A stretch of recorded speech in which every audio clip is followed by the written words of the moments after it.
Hello everyone, my name is Sarah Concha and today I'm going to be doing a presentation on how to be an advocate and promote oral language development. So first off, what is advocacy? Advocacy is a term used to describe someone expressing interest in a certain cause and taking clear action to support the positive growth of this cause. It acts on the behalf of other people and represents their concern of others. So anyone can be an advocate for any cause that they feel strongly about, and there are many ways to take action for these causes. So next, how can you be an advocate for English language learners? There are many ways to be an advocate for English language learners. Some may include learning about the laws and policies concerning ELLs in your area or in your state to make sure you are up to date with the latest laws and policies. Attend meetings that involve ELLs. Include strategies that support ELLs in your classroom or just ELLs that may be a child of yours or someone that you know to help support the success. Identify areas of improvement to better help ELLs. And share your knowledge about ELLs with others and encourage them to be advocates as well. Now on to oral language development. So what is oral language development? Oral language is a system through which we use spoken words to express knowledge, ideas, and feelings. The development of oral language includes developing the skills and knowledge that can connect to listening and speaking. What all does oral language entail? Oral language is made up of 5 essential skills. First, phonological skills, an awareness of the sounds of languages, such as the sounds of syllables and rhymes. Secondly is pragmatics. Pragmatics is an understanding of the social rules of communication. Third, syntax, an understanding of word order and grammatical rules. Fourth is morphological skills. This is an awareness of the smallest meaningful parts from which words are created, including roots, suffixes, and prefixes. Lastly, semantics. This is also known as vocabulary, and this is the understanding of the meaning in words and phrases.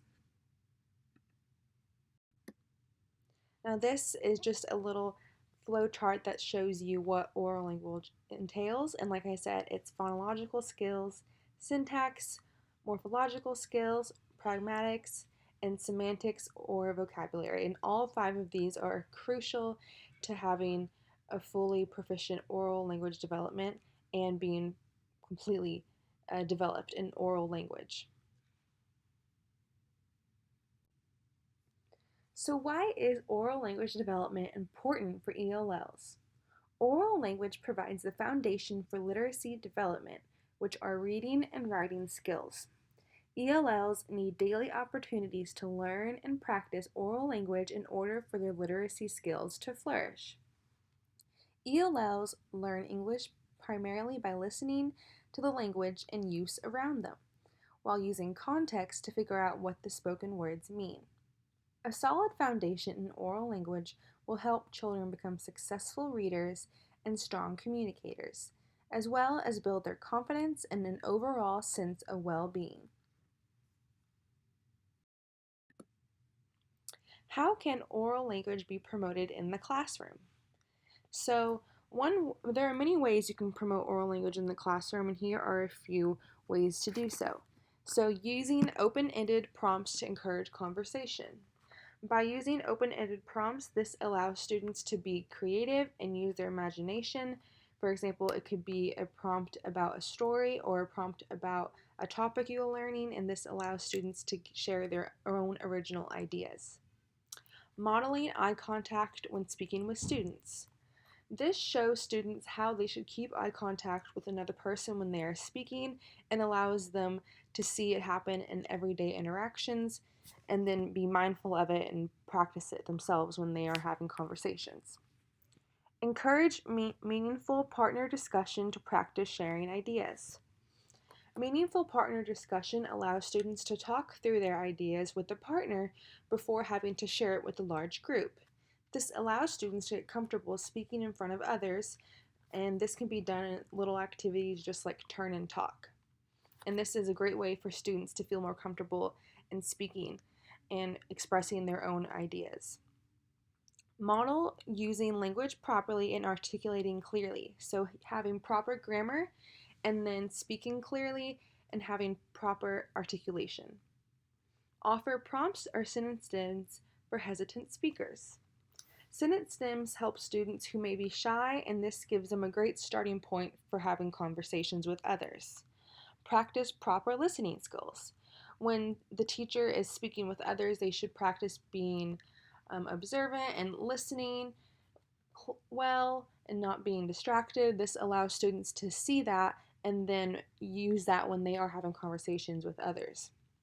Integrate reading and writing into oral development activities. Now, how can a parent help their child's development of oral language at home?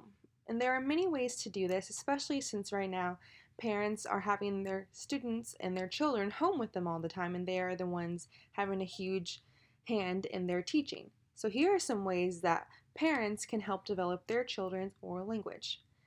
First off, having meaningful conversations with your child daily. And this also can include restating what the child said. For example, if the child asks, "Is today Tuesday?" you say, "Yes, today is Tuesday." This simple repetition can help students understand how to say these things in everyday conversations. Verbally explain simple daily activities. So when you are cooking, for example, and you are cutting up a watermelon, you can say, "Wow, this is round and this is heavy."